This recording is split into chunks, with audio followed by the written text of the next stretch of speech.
Welcome to the Morning Ramble. This thing isn't working. It's not working. Well,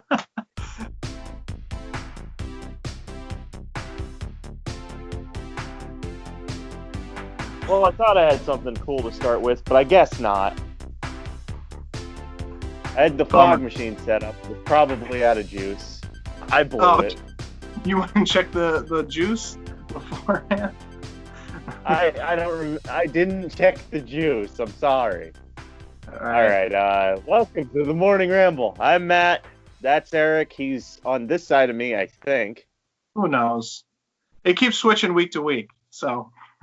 I don't know. I can't keep track of it. I can't keep track of what day it is or what week it is. It's already past mid-April.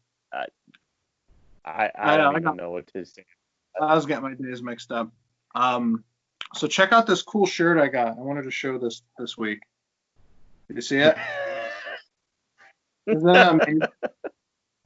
That is pretty great. I was looking at political T-shirts, and there's a couple of them that I like, but this one was just so awesome, so I had to get it. So some nice political T-shirt. Okay, so what do we got today? Well, before we get into the serious stuff, we have to talk about some sad news that happened this week in our local area. We have some local news. We're going to be talking about a couple local stories. One of them being the flower tent. Did you see this, Matt? Oh, I did see that. F's in the chat. F's in the chat. The flower tent is down. For anyone who doesn't know what I'm talking about, last year we had a tornado come through Wilkes-Barre, and the building that this flower tent was standing in got ripped to shreds. The local Panera, Dick's Sporting Goods, the whole shopping center just got destroyed. And the flower tent in the parking lot, right in the middle of all of it, was perfectly fine. And so it kind of became perfectly unscathed. Yeah, nothing was moved. It was not shifted. It was just fine. So we had some storms and some tornado warnings this last week, and the flower tent was in that same parking lot. And even though there wasn't a tornado, the high winds ripped it down. So, yeah, it's tragic. Just shows you the rough time right now. Yeah, I mean, there was a lot of wind. It happened. The guy who put up the flower tent probably just put it up as well. Yeah. Yep. So it's fine. Yeah. So shifting over just a little bit down the road where this happened, I don't know if you saw on local news. So there has been the Mohegan Sun Arena in Wilkes-Barre has decided that they're going to open up a coronavirus testing site in the parking lot. And it's caused a lot of upset people that the testing site would be coming to Wilkes-Barre. Have you seen a lot of the comments and people post this and all that stuff? No? No. Oh, well, if you go on WNEP and just click on any one of their articles on their page, you'll find it. And a lot of people are angry. And they're angry because they don't want, a lot of the cases in Luzerne County right now are down in Hazleton. So their fear is that people are going to be coming up into, the township, getting tested, and maybe going to local businesses or drive-throughs or stuff like that. So to me, it's the reason why I'm bringing it up is because it seems a little silly. But I also wanted to bring it up because how much of a good idea I think this testing site is. But I was going to ask for your opinion, but since you didn't know about. Well, it needs to be somewhere, and it needs to be somewhere that has a large parking lot, and that has a large parking lot. Well, not just that, but I was thinking about the choice to put it there. It's actually perfect because it's literally right off the interstate. The main interstate that goes through our county is 81, and it's right off the county. You don't have to drive through living areas, housing areas. It's not like the arena. There's some guy living right next to the arena. The closest houses that are near the arena are probably over a mile away down below the hill there. No one's going to go that way. And the arena's right off where people coming up from Hazleton can just, get tested. And I think they're actually trying to do it to where people don't even have to get out of their cars. Like it's kind of like a drive-in testing site. So, Right. people can drive up and then get right back on the interstate and go home. And then people coming down from like Pittston and Scranton, they can do the same thing. But just a lot of people are really upset about it. And I just, I guess I can kind of see why if you live in that area. But, I've shopped there my whole life. There's not houses around. And they even said that they were going to have something set up so that people leaving the arena, they're going to direct them to go right back on the interstate as well. Because Right. we're not, you're not up there to play around. You're get tested, go home. You don't need to walk into Walmart, So Right. at least that's the I mean, you response. can't really just walk into a Walmart now. No, they got pallets blocking off clothing and toys and all that other unneeded stuff. It's pretty much just a grocery store right now, and home stuff. But that was just a big thing going on, and just another uproar. But I guess they're still having. There's going to be a lot of those. Yeah. That's kind of what happens when you get a bunch of people and make them stay home, and then they kind of just stew for a month and a half. They just get angrier and angrier, and that's just how it works. This is to be expected. And I mean, there's terrible things that are happening. Like we mentioned something like this, like that domestic violence would go up, and something right next to my neck of the woods. What? Has that happened? I haven't seen any news about that. Oh, it has? Yeah. Mm-hmm. Just down here by my neck of the woods, in Shamokin, a guy literally strangled his girlfriend to death, and he killed her, and he walked to the police station, turned himself in, and said, "I strangled my girlfriend to death. I had a knife on the kitchen in case I couldn't strangle her. I just couldn't take it anymore. I don't know if I had coronavirus or AIDS." This guy is nuts. No, he's just mentally insane. That's, I mean, I guess it's well, you said that there was stories about domestic violence going up. I guess it's possible. That's just some people mentally ill. Finally, this was this is the trigger that snapped them. Yeah. Yeah, and people who have mental illnesses that are home right now, whether it be fairly mild mental illnesses or very extreme mental illnesses, it's taken a toll. Even people who don't really have mental illnesses, it's taken a toll. Yeah, I mean, you know me. Nothing really has changed. I work from home anyway, so this is just your life has not changed very much. The only difference, Andrea certainly has. The only difference is that Andrea brings me breakfast and lunch now. So, if anything, it's gotten better. Yay, Corona. So I wanted to switch gears to talk about something in the news that's kind of controversial. There's so many different things that happened, like with last week with Easter and with different state governments doing different things. But I just wanted to bring up one topic, and then I kind of wanted to put out a little, I guess, opinion statement for myself, because I think a lot of people are just, I don't know if they're confused or I'll talk about it at the end. But I wanted to talk about Michigan. That's the one thing I wanted to talk about. Have you been following Governor Whitmer or whatever her name is? So she put out a thing, some stay-at-home orders. Now, to be clear, what she did was, this wasn't a CDC recommendation. This wasn't like the Commonwealth of Michigan's recommendation. These were actual, I guess you can call them executive orders of the state that you were going to be fined if you did not follow. So she put out these orders that were the typical stay-at-home stuff that we're seeing here at PA and some around the other state, but she took it to another level to where no gatherings at any number. You cannot enter a home that is not your primary residence, and you cannot travel to a secondary home that you may own.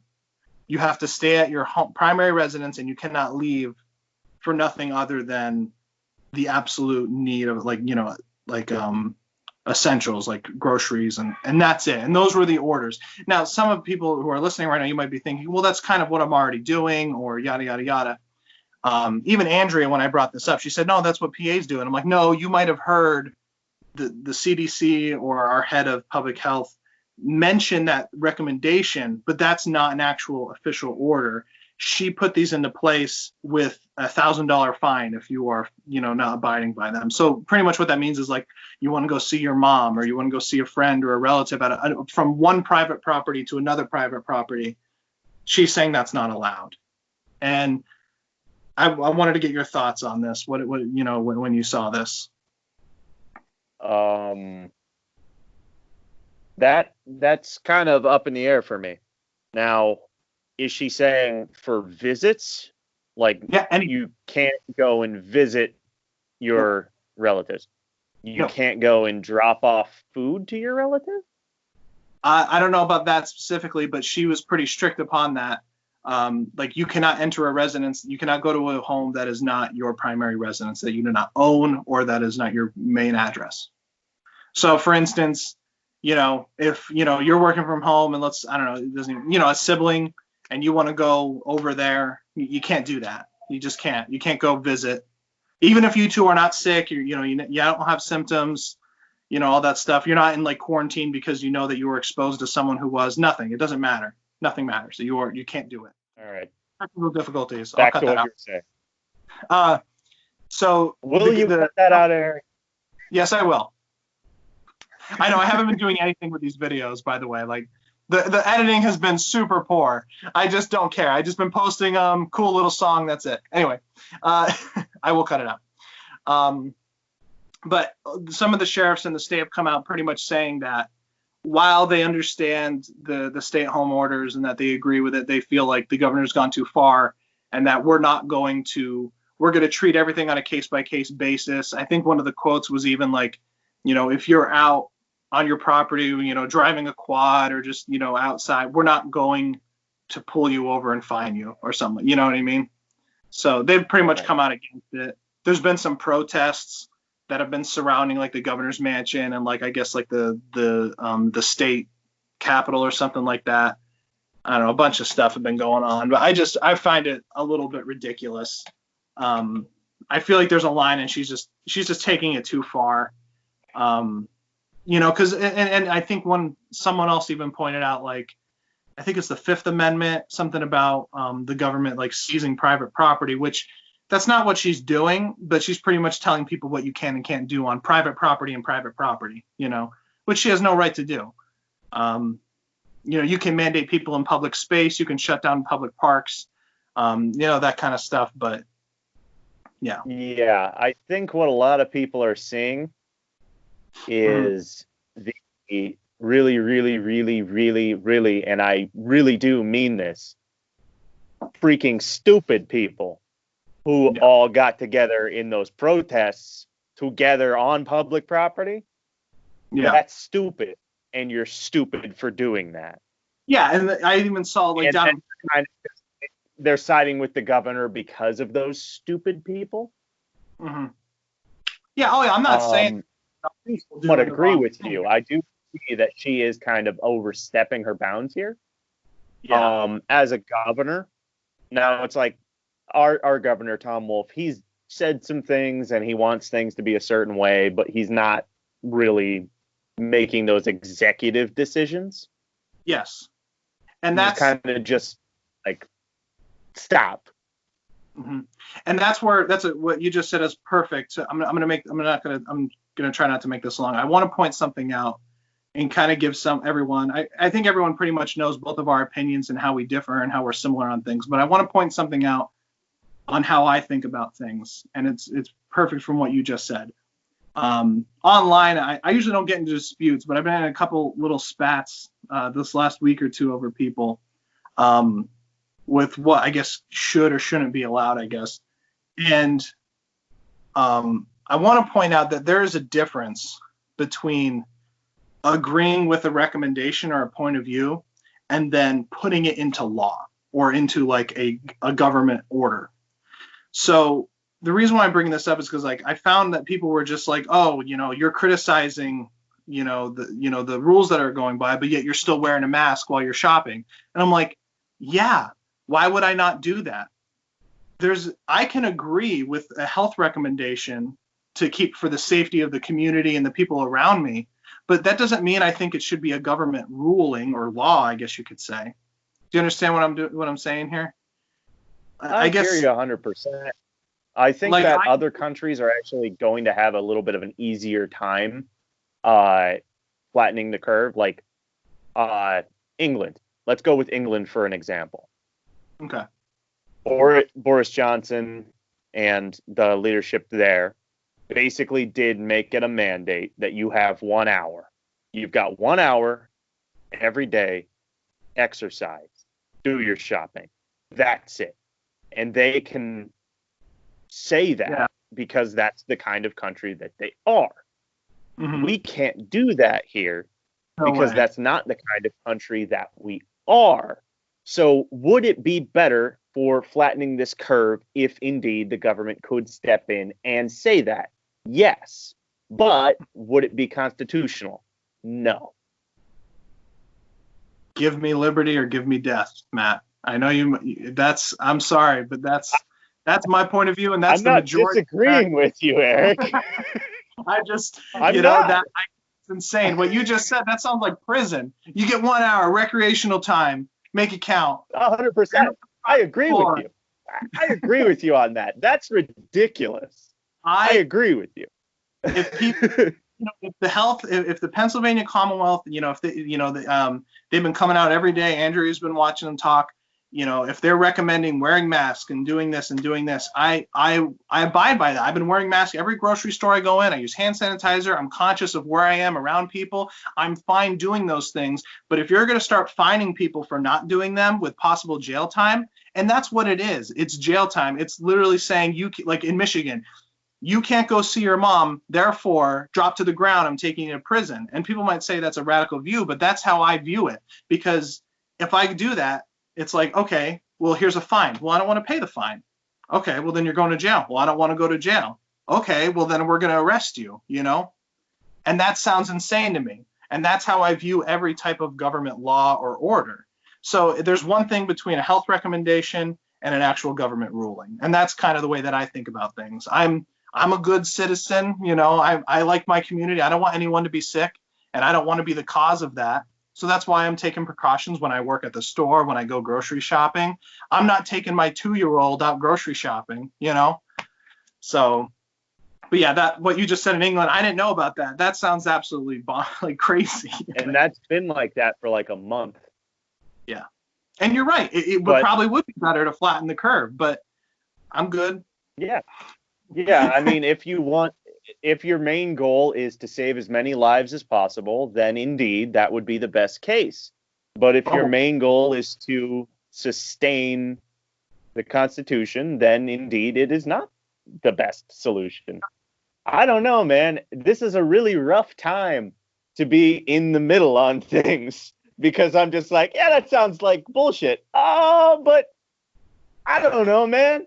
Hey, I don't even know if I've already had the virus. I don't know. Well, I would say I've had this conversation, and sometimes I'm just like, I feel like we have. I was really sick in February. But then if you say that, people are just like, you're a conspiracy theorist. You're crazy, And it's like, I don't, everyone has it differently. Just on a personal standpoint. Oh, sorry, what's that? I was super sick in February. Yeah, me too. And so was Cadence. Like, we were all sick for like a month. So I think anything's possible. And everyone's reacting differently from it. My sister had it, my uncle has had it, and they both were different on different things. So I haven't talked to them in detail about it, what their symptoms were, but just from the brief conversations I had, it wasn't the same for either of them. So who knows? It's another virus. But I just wanted to point that out because I'm tired of how it goes. I'm tired of people saying it's like, I can still call someone out for trying to suppress someone's civil liberties, but also wear a mask to a grocery store because I care about my community. They don't need to be separate, that you could do both. Yeah. So. Yeah, the people, but still, the people who were rallying and getting together, still stupid. Yeah, I saw that down in Florida, the beaches were filled this week or something. Oh, they opened the beach. morning. They Yeah, opened them. I'm not for that. I'm not for like because that's technically public property. That's an unnecessary thing. Yeah, and they were I do. packed, absolutely packed. I do think we're coming to a time. I know that I don't know the details, so I don't want to talk about it too much. Trump was saying about like recommending certain states to slowly start reopening things. I am for that. I think as we get into May, I think it's time.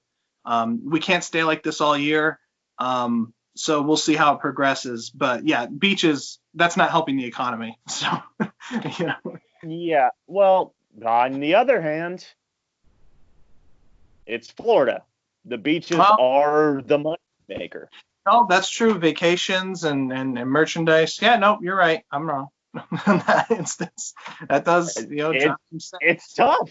It's a tough thing. Like staying fully on one side on everything it's tough.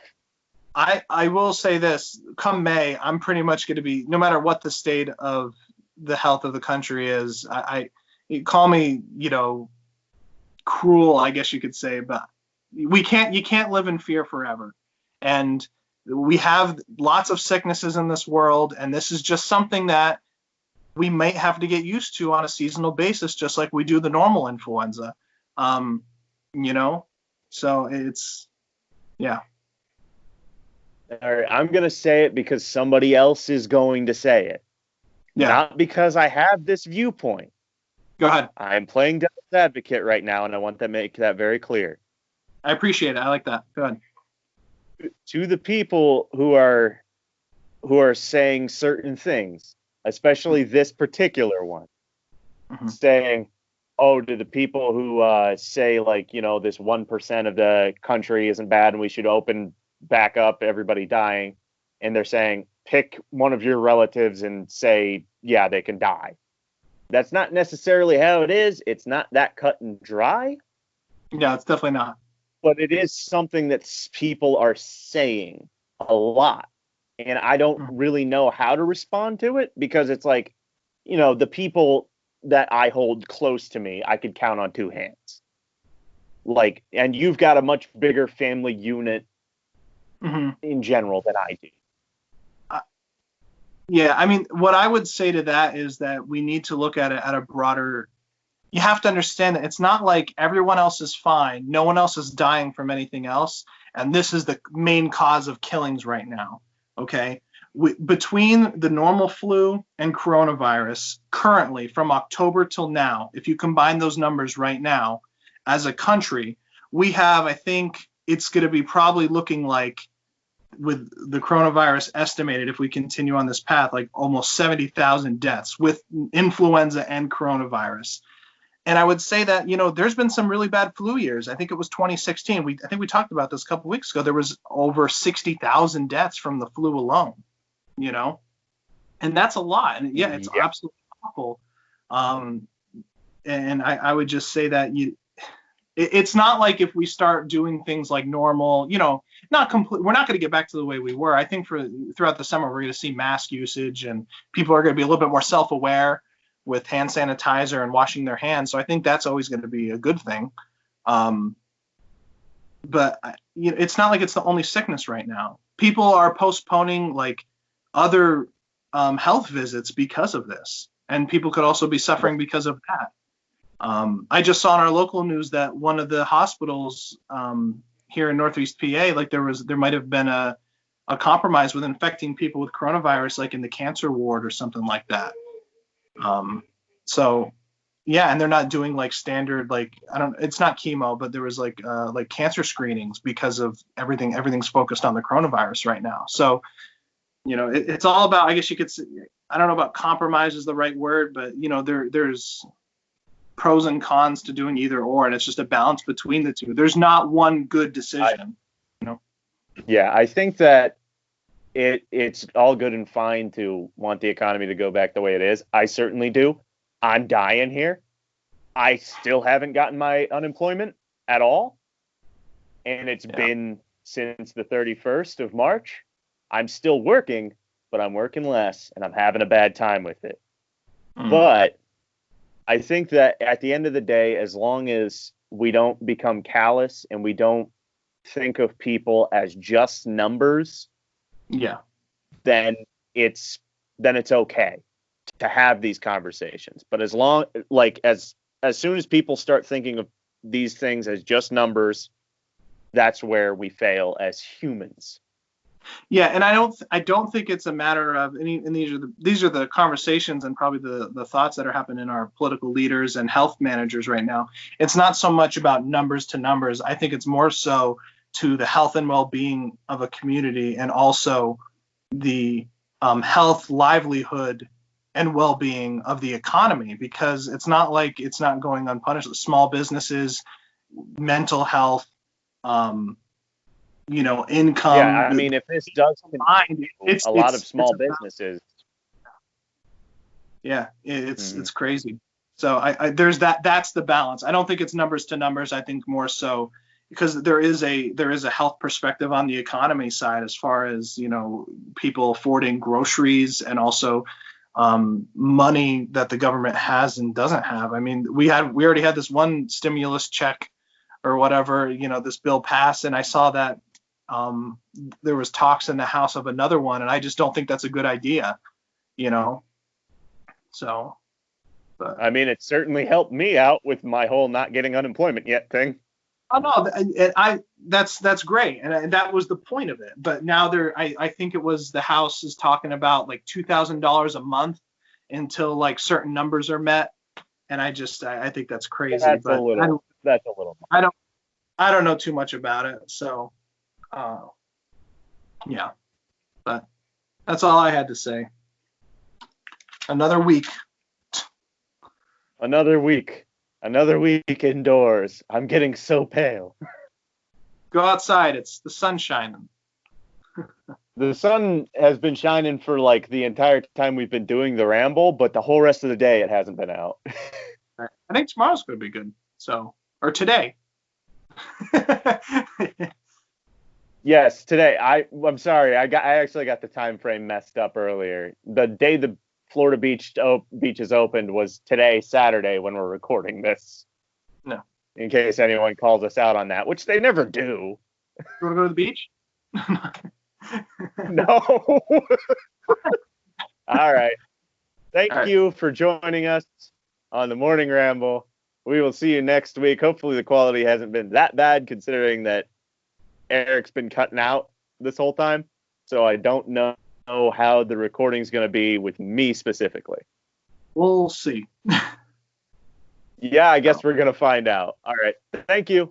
See you next week. See ya.